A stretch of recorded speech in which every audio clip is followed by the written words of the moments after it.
अस्सलाम वालेकुम dear students. Reader call मियां वाली की मैथ ऑनलाइन क्लास में खुशामदीद। ये हमारा लेक्चर नंबर 2 है सेकंड ईयर का। इससे पहले हमने फंक्शंस के बारे में डिटेल के साथ पढ़ा था और कुछ उसकी एग्जांपल्स भी देखी थी। तो उसको हमने ग्राफिकली भी देखा था इमेज के ज़रिए कि किस तरह फंक्शन क्या होता है कि इनपुट हम डालते हैं फंक्शन के अंदर तो हमें कोई ना कोई आउटपुट देता है। कोई भी वैल्यूज हम डालते हैं फंक्शन के अंदर तो वो हमें आउटपुट देता है। तो वो जो इनपुट का जो सेट होता है उसको डोमेन बोला जाता है और जो आउटपुट का सेट होता है उसको हम रेंज बोलते हैं। तो आज हम टाइप्स ऑफ फंक्शन पढ़ेंगे, डिफरेंट टाइप्स।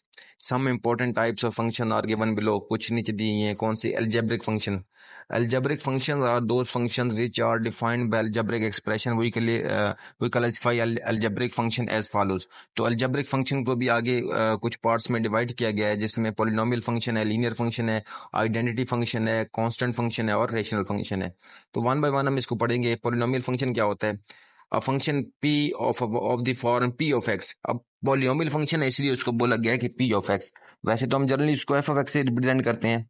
तो ऐसा फंक्शन आपको अगर सिंपल लफ्जों में समझाऊं तो जिसमें आपके पास पॉलिनोमियल टाइप की वैल्यूज पड़ी होंगी तो उसको पॉलिनोमियल फंक्शन बोलेंगे। देखिए ना, p of x is equal to a, base में n पड़ा हुआ है और x की पावर n। इसी तरह ये जो पॉलिनोमियल पूरी की पूरी गिवन है। तो इस तरह का जब भी कोई फंक्शन होगा जिसमें पॉलिनोमियल गिवन होगा तो उसको पॉलिनोमियल फंक्शन बोला जाएगा। जिसमें ये जो ए वाली टर्म्स हैं ये आपके पास रियल नंबर्स हैं और एक्सपोनेंट्स हैं और नॉन नेगेटिव इंटीजर्स। वो एक्सपोनेंट पावर हैं जो वो नॉन नेगेटिव होनी चाहिए, जीरो से ऑनवर्ड होनी चाहिए। Is called polynomial function. The domain and range p of x are in general subsets of the real number. जाहिर सी बात है जो डोमेन और रेंज होंगी वो रियल नंबर में से ही हम चूंकि फंक्शन को ले रहे हैं तो उसकी सब सेट्स ही होंगे। अच्छा, सेकंड है linear function. If the degree of polynomial function is one then it is called a linear function. A linear function is of the form f of x is equal to a x plus b. A और b जहाँ पे real हैं, चूंकि x की value यहाँ पे maximum one है x की पावर, तो उसको लीनियर फंक्शन बोला जाता है। तो ये आपके पास बेटे है लीनियर फंक्शन। इसी तरह आपके पास आइडेंटिटी फंक्शन आता है। आइडेंटिटी फंक्शन क्या होगा। For any set x a function I x to x of the form. अब ऐसा फंक्शन जिसमें I of x is equal to x है तो इसमें x जो है वो जाहिर सी बात है कैपिटल x में से बिलोंग करेगा। इसका identity function is to main range set of x itself. In particular if x is equal to r then i of x is equal to x for all x is belong to r is identity function. Simple identity function ऐसा function होता है कि जिसके अंदर जो भी value put करें same वही दोबारा खुद उसका आंसर आ जाए। यानी कि i of x is equal to x है ना, यानी कि y is equal to x, तो x के अंदर जो भी वैल्यू आप पुट करेंगे सेम रिजल्ट में भी वही आपके पास आंसर आएगा। कांस्टेंट फंक्शन है। Let x and y be sets of real numbers. अब फंक्शन c अब कांस्टेंट है तो c से रिप्रेजेंट किया गया फंक्शन को। x to y defined by c of x is equal to a। अब ऐसा फंक्शन जिसके आगे वेरिएबल नहीं है, कांस्टेंट है, तो उसको क्या बोला जाता है, कांस्टेंट फंक्शन। इसके अंदर जो भी वैल्यू पुट करेंगे चूंकि वेरिएबल तो अंदर पड़ी नहीं होगा तो लिहाजा उसका आंसर हमेशा क्या आएगा, फिक्स नंबर आएगा, कांस्टेंट फंक्शन आएगा। इसके लास्ट में जो है वो फंक्शन अलजेब्रिक फंक्शन के लास्ट में है rational function.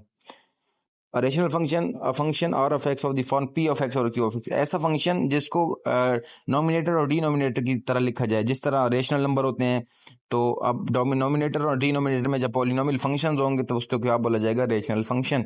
The domain of rational function is the set of all real numbers for which q of x is equal to zero. Q of x not equal zero, यानी कि denominator में आपके पास zero नहीं होना चाहिए।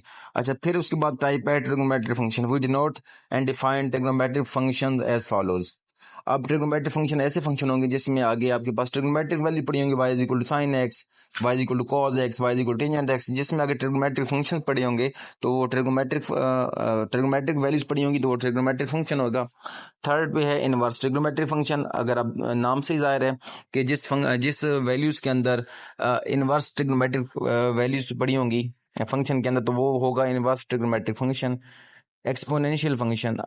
अब exponential function क्या होता है कि जिसमें एक्सपोनेंट में कोई ना कोई, यानी कि पावर में e की पावर कोई ना कोई नंबर आ जाए।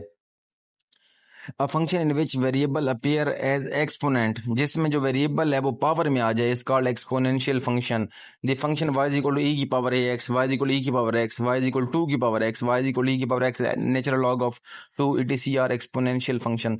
सिंपल लफ्जों में ये बताऊं तो जिस फंक्शन के अंदर एक्सपोनेंशियल वैल्यू आ जाए, जैसे एक्सपोनेंशियल वैल्यू का मतलब होता है कि कांस्टेंट की पावर वेरिएबल आ जाए, तो वेरिएबल जब पावर में होगा तो उसको एक्सपोनेंशियल फंक्शन बोला जाएगा। लॉगरिथमिक फंक्शन भी नेम से जाहिर है कि जब भी फंक्शन के अंदर लॉगरिथमिक वैल्यू होगी तो उसको लॉगरिथमिक फंक्शन बोला जाएगा। नेक्स्ट है हाइपरबोलिक फंक्शन। सेम उसी तरह अगर फंक्शन के अंदर हाइपरबोलिक वैल्यू होगी तो उसको हाइपरबोलिक फंक्शन बोला जाएगा। Inverse hyperbolic function, inverse hyperbolic value होगी तो इनवर्स हाइपरबोलिक फंक्शन बोला जाएगा। तो बेटा जो सेकंड लेक्चर है हमारा यहाँ तक है। इंशाल्लाह इसके बाद हम इसके मजीद जो टाइप्स हैं कुछ उसके बारे में हम पढ़ेंगे। तब तक के लिए खुदा हाफिज।